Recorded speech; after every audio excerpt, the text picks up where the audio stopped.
TF2 is one of, if not the, greatest video games of all time. The art style, the mechanics, Yeah, you've heard this a million times by now, right? Lazy Purple already put it best years ago. Team Fortress 2 is a timeless masterpiece. TF2 is placed on such a high pedestal nowadays that it might come as a surprise to learn that, upon the game's launch, there were several failed experiments and concepts that have since faded into obscurity. I've covered some of these on the channel already. Random crits, while still in the game today, don't come close to doing what Valve had actually designed them to do. Random damage spread was another mechanic that was effectively removed from the game in 2015. So, in this video, we'll be analyzing one of TF2's most infamous failed experiments, TC Hydro.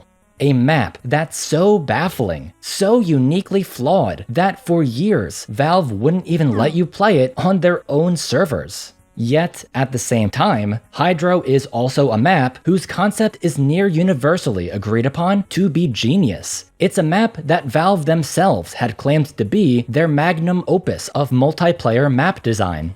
So, what happened? Is it the map itself that's flawed? Or was Hydro actually doomed from the moment it was conceptualized?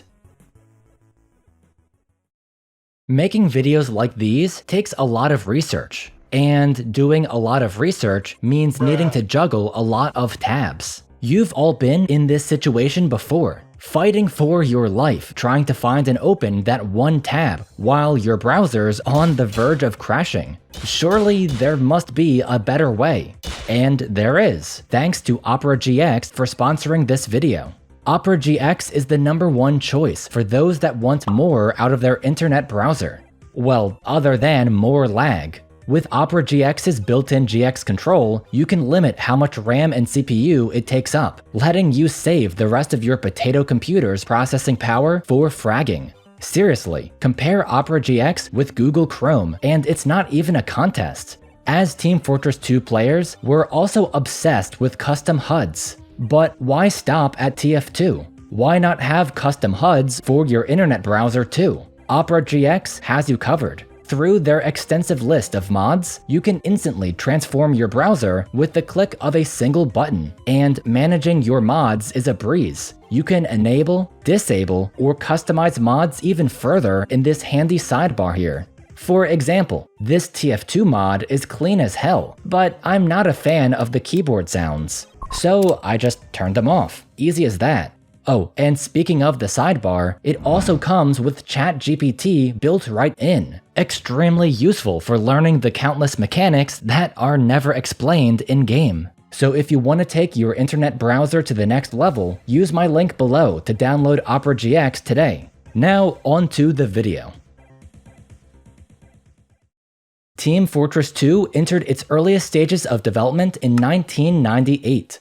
By then, the team behind it already had years of multiplayer FPS experience playing Doom and Quake, including the original Team Fortress mods that were built on the Quake engine at LAN parties and through online servers. And from the very start, Team Fortress had been designed to fix the problems seen in multiplayer games at the time. In fact, the inspiration for making a class-based mod in the first place came from the wide variety of players that the TF team met at those LAN parties. They wanted everyone to have fun and feel like they were contributing, even if they weren't hardcore FPS players. For TF2, the team had a new list of problems that they wanted to address, including a paradoxical pattern that they'd noticed. Despite community-created content giving players hundreds of maps to choose from, most of those maps were never touched. Communities of multiplayer games would instead opt to focus on a small group of maps, playing them over and over again, to the point that players would already know what they'd be doing before the map even loaded in. As Valve would explain in an interview prior to TF2's release, quote, "One of the things that anyone who's played online PC games for some time has noticed is that if we build 100 maps, it won't matter. The community is going to choose 5 or 6 that they want to play and play them to death." Which seems like incredible foresight on Valve's part, because that's literally what's happening in TF2 right now, nearly 2 decades later. Today, there's more than 100 official maps and thousands of custom ones. Yet, most vanilla community servers still stick with the tried and true 2Fort, Hightower, Upward, Badwater, etc.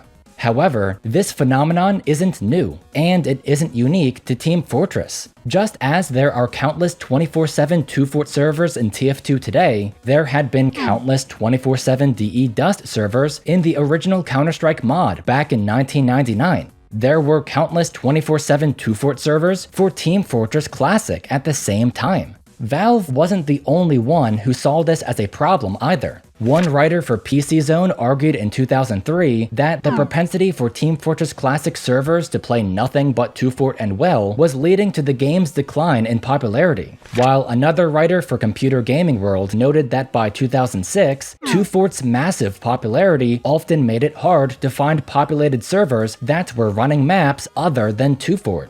Funnily enough, PC Zone had hosted 2 Team Fortress Classic servers of their own, one of which being, you guessed it, 24/7 2Fort.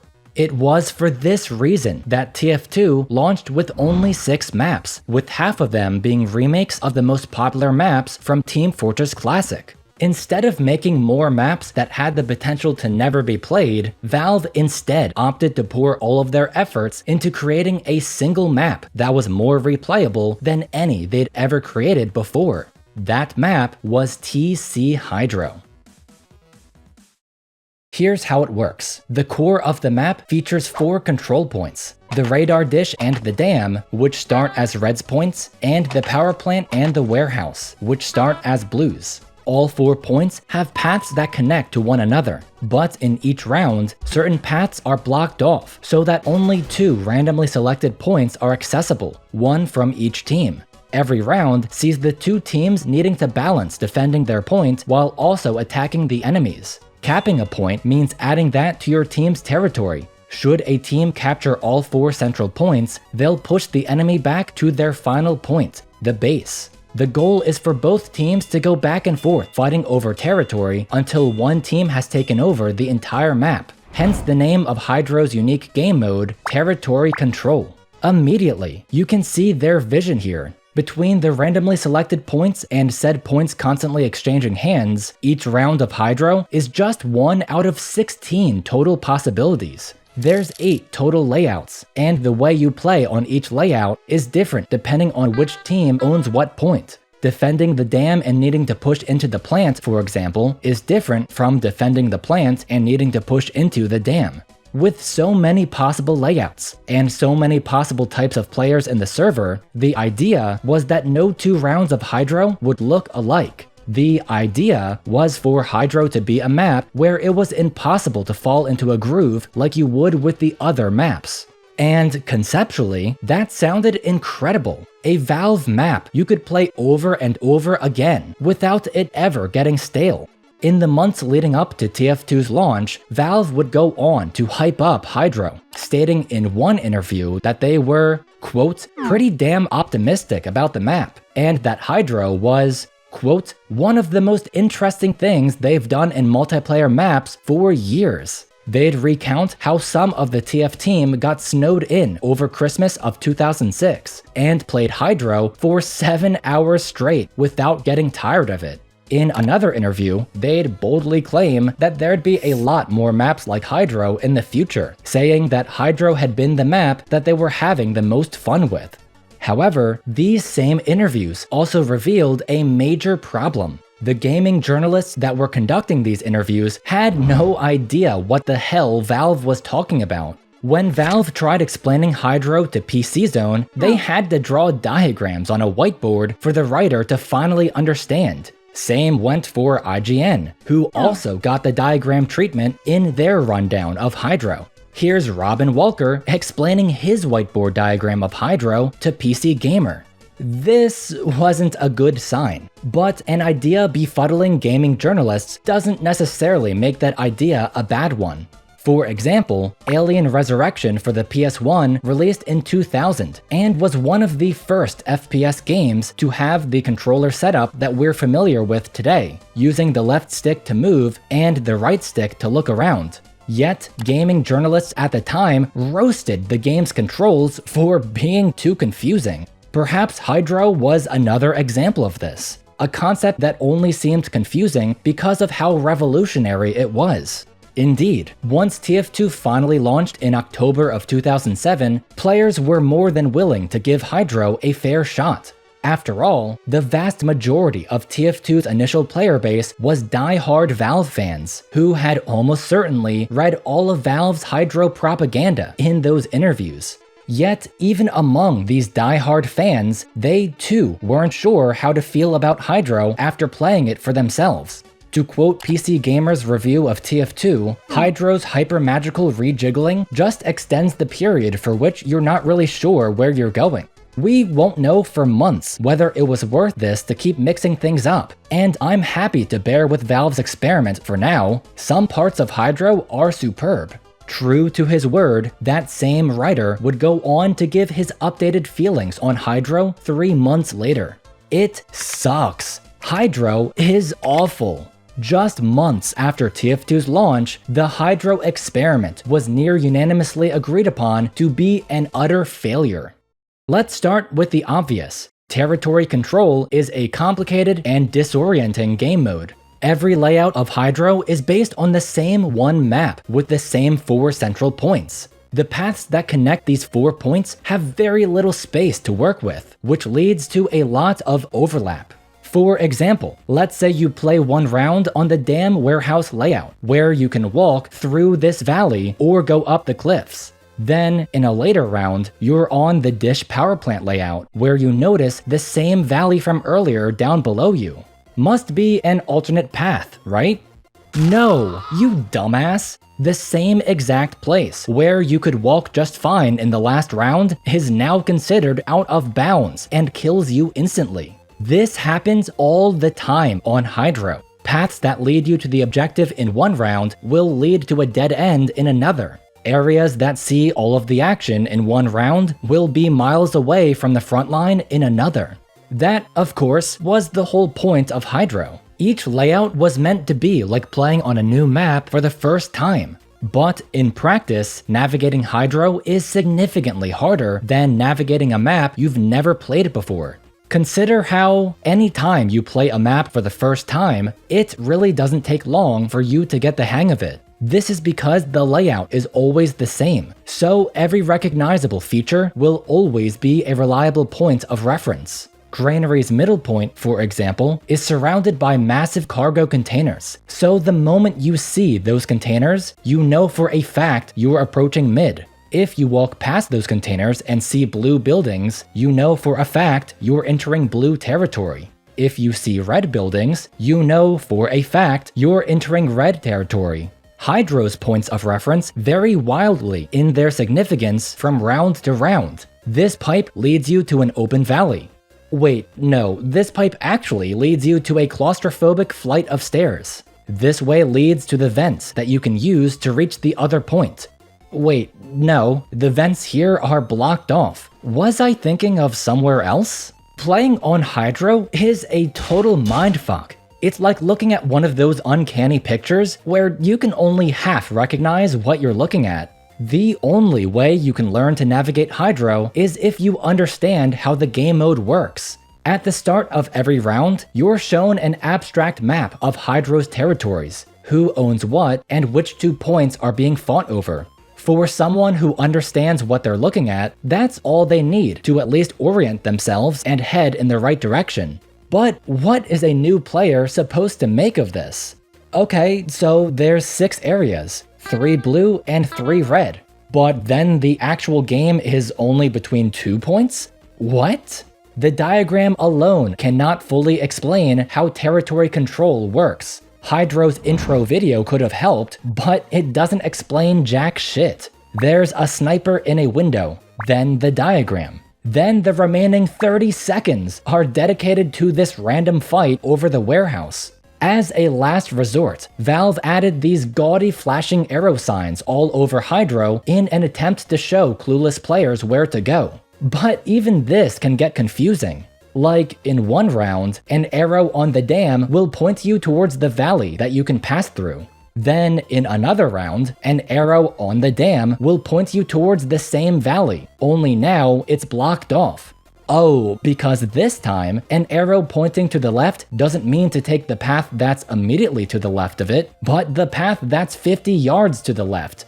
My mistake. Hydro is incredibly confusing for those that don't know how it works, but this alone is not what makes Hydro a terrible map. CP Steel is similarly confusing at first, but it's a great time when everyone on the server knows how to navigate it. No, another reason why Hydro sucks is because it's filled with choke points. As I've already mentioned, the paths that connect all 4 central points have very little room to work with. Every single path was made incredibly narrow so that they can all be crammed into the same 3D space. The explosive classes are way too oppressive on this map because their spam is nearly impossible to pass through. Valve tried to fix these claustrophobic paths by adding verticality to some of them, but you know who loves getting easy access to the high ground? The explosive classes. The real solution would be to add flank routes, but Valve physically could not do this for every layout because the space that they'd want to add a flank route in would already be occupied by some other route that was only accessible in some other layout. Some layouts manage to eke in a genuine flank route, but most have just 2 paths that don't go far enough from each other to avoid the same cluster of spam. By far, the worst offenders are the 2 diagonal layouts, which force teams to muscle through a single, long, narrow choke point. Why bother throwing yourself into the meat grinder if you don't have to? This isn't attack-defend. The blue team doesn't lose if no one caps the point. Thus, the majority of Hydro rounds ended in a stalemate because no one wanted to push through the choke point, and no one needed to push through the choke point. Again, there wasn't much that Valve could have done to fix this. It's an inherent flaw of having 4 interconnected points. They could have made the paths overlap and intersect even more than they already do, but then that would lead to more dead ends and more confusion. They could have spaced the 4 points out further to give those paths more room to breathe, but then that would increase the travel time between the points, making it even harder for teams to push forwards. Going back to attack-defend for comparison, the longer travel time of the attacking team on Dust Bowl is offset by their significantly lower respawn times. Or on Granary and Well, where there is no dedicated attacking or defending team, respawn times are lowered for whichever team has more points captured. On Hydro, however, respawn times are the same for both teams, because there is no one attacking team like on attack-defend, and there are no other points for the game to gauge which team is doing the attacking like on 5CP. The red engineer turtling on his point, the blue medic trying in vain to break the sentry nest, and the red spy that doesn't know where he's going all get the same respawn times of 10 to 20 seconds.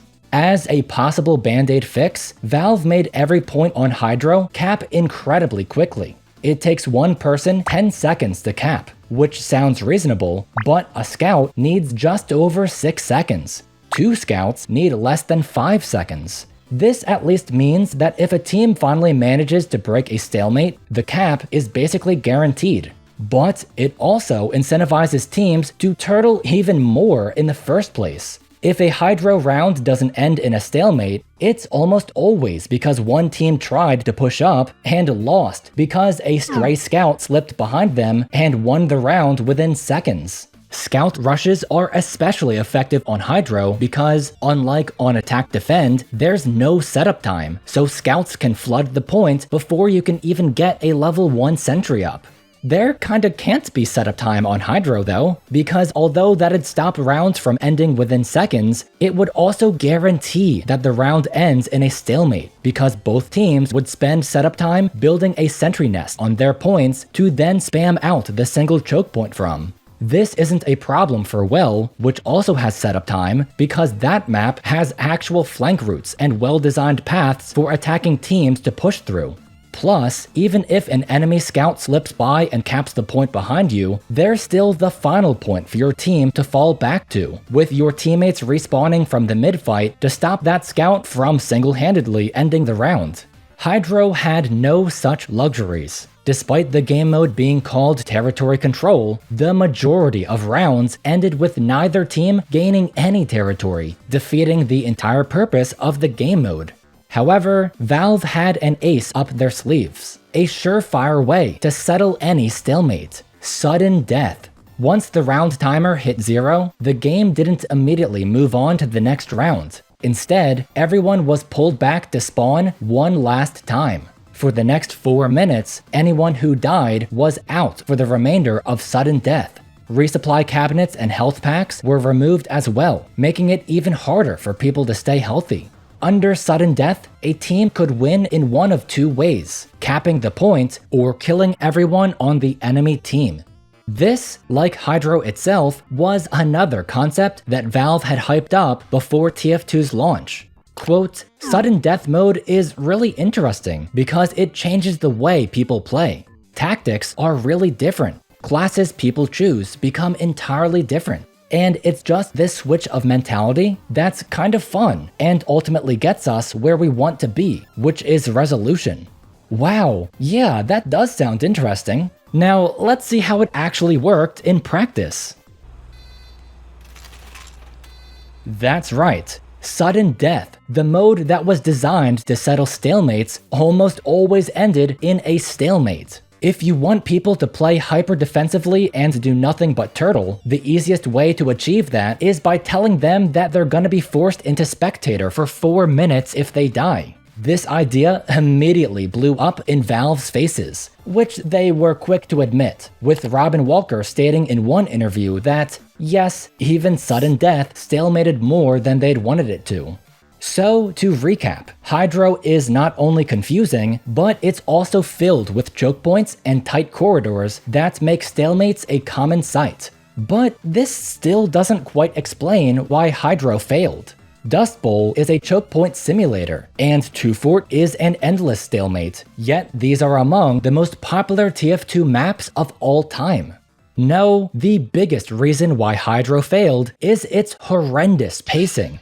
Every single time someone caps a point on Hydro, the same 15-second humiliation plays out. Then everyone's ripped away from whatever they were doing and pulled back into spawn for the next round. Every time the round timer runs out, everyone's ripped away from whatever they were doing and pulled into spawn for sudden death. Every time the sudden death timer runs out, the same 15-second stalemate humiliation plays out. Then everyone's ripped away from whatever they were doing and pulled into spawn for the next round. If one team manages to cap all 4 center points and push the other team back into their base, that final round is effectively another 15-second humiliation, because both the red and blue bases are virtually undefendable. The point caps twice as fast, and both bases give the attacking team free access to several different entry points. Part of the reason why Two Fort is so beloved is because actually doing the objective is nearly impossible and there's no time limit, so you're free to play however you want forever without interruption.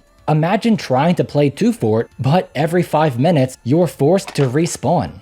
On the other hand, there's maps like Dust Bowl, maps that are loved for being choke pointy meat grinders for 99% of the game, but every so often, there's that massive breakthrough that leads to total chaos. Once that uber push finally manages to take down the sentries, the dopamine levels of everyone in the server suddenly spike as people frantically fling themselves onto the point. If I were to graph the excitement levels of playing on the average Dust Bowl server, it'd look something like this. Hydro's, meanwhile, looks more like this. There's the same buildup of a successful push finally breaking through the stalemate, but then the attacking team caps instantly. The round ends, and everything is reset, wiping all momentum that the attacking team had just built up and starting everyone back at square one.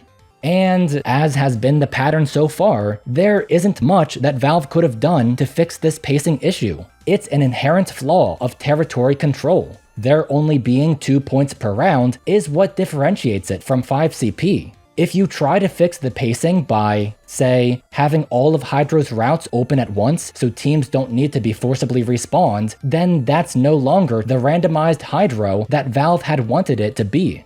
Hydro is an awful map because it's a territory control map, and Valve's concept for territory control, 4 central points and 2 bases with 2 points played per round, is far too limiting for any map to break free of the mode's inherent flaws. Given those limitations, I'd say that Hydro turned out about as well as it possibly could have. It's hard to think of any way to significantly improve Hydro, or design a better alternative for that matter, without completely overhauling territory control as a game mode. Valve almost certainly felt the same way, because they never attempted to make another territory control map, despite claiming that they would in those interviews. As for Hydro, Valve didn't even bother trying to salvage it, save for 2 minor changes. In December of 2007, they added an option for servers to disable sudden death, with it being off by default. And in May of 2010, Valve attempted to fix the respawn time issue by letting teams respawn 70% faster if their team had any amount of progress on the enemy's point. This was smart, but it ultimately changed nothing because it doesn't come into play at all in the 2 most common types of Hydro rounds, the Eternal Stalemate and the Instacap. By 2011, Valve was ready to admit defeat. The Uber update saw the launch of official Valve servers, on which Hydro was not in the map rotation. Yes, you could not play one of TF2's launch maps on Valve's own servers. This left community servers as the only way to play Hydro, but community servers were heavily discouraged from running Hydro because doing so would disqualify them from the newly added Quick Play system. If your community server switched to Hydro, half the server would immediately leave because, well, it's Hydro, and you wouldn't be able to count on new players joining through Quick Play, so you'd essentially just be killing your own server. As such, the few community servers that had been running Hydro in the first place unceremoniously removed it from their rotations. For years, it was nearly impossible to play an actual full game of Hydro. Here's a Jerma clip from 2014 showing that, out of over 1,000 populated servers, there were only 6 human beings playing on TC Hydro. The map's total failure became an inside joke within the community. Even Valve made fun of Hydro, saying in a 2013 blog post that an update's patch notes would be, quote, longer than a stalemate on Hydro. It seemed inevitable that Hydro would fade further and further into obscurity as the veterans that remembered Hydro left, and the new players that took their place had no idea of Hydro's existence. But then a miracle happened. In April of 2016, Valve added a new category to Quick Play: alternative game modes. This included maps like the Groot Keep, Doomsday, and yes, even Hydro. You could now play Hydro on dedicated Valve servers. By 2016, most of the player base had never played on Hydro, and I'd imagine most of them didn't even know Hydro existed. So to them, this was almost as if a brand new Valve map had just been added to the game.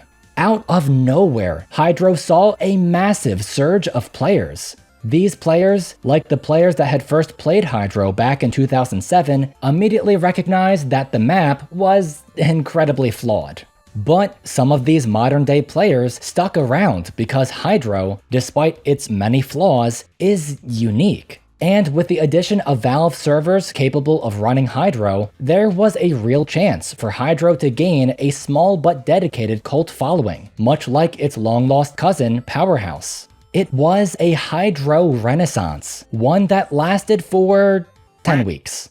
Players had 10 weeks to enjoy easy access to populated Hydro servers, because with the Meet Your Match update of July, Quick Play was replaced by Casual. And although Hydro was still an option under Casual, the changes that were made to Valve servers broke Hydro horrendously. In a very similar manner to Casual breaking versus Saxton Hale in 2023, Hydro's unique mini rounds and 4-point layout don't mesh well with how Casual forces servers to operate. It's an extremely common occurrence for teams to not get respawned between rounds, potentially leaving them trapped on the previous point that's now blocked off from the active points. The only way to fix this is to killbind, But sometimes you don't have to, because the next round coincidentally includes the same points you were on by the end of the last round. So playing on Hydro via casual means you not only have to learn the map and the game mode, but all of the broken bullshit too. Our entire team is stuck at the wrong point. Guys, Killbind, we're stuck in the wrong part. Everyone kill yourself in the game. God, this map sucks. Oh, it happened again. Hurry, hurry. Guys, kill yourselves. We're on the wrong part. Killbind. Oh wait, no, I think we're fine. Wait, I think we're fine. Sorry. I think we're fine. Don't stop killing yourselves. I changed my mind. I think we're fine. Hydro sucks, but I like that it sucks. It's a fascinating time capsule, a peek at just how ambitious and experimental Valve was willing to get with TF2, even back in 2007. When you play Hydro, you can feel its potential. You can feel what they were aiming to accomplish all those years ago. And the fact that this historic, iconic map has been neglected for its entire life, including being outright broken on casual for the past 9 years, is seriously messed up. So, if you'd like to experience Hydro how it was originally intended to be played, functional, with sudden death, and in a server where everyone knows how the map works, I'm gonna be hosting a Hydro server and streaming it this Friday. Make sure you're subscribed if you're not already so you don't miss it. Or better yet, join the Discord in the description to get notified whenever I stream or upload. As always, thanks for watching, and special thank you to my patrons.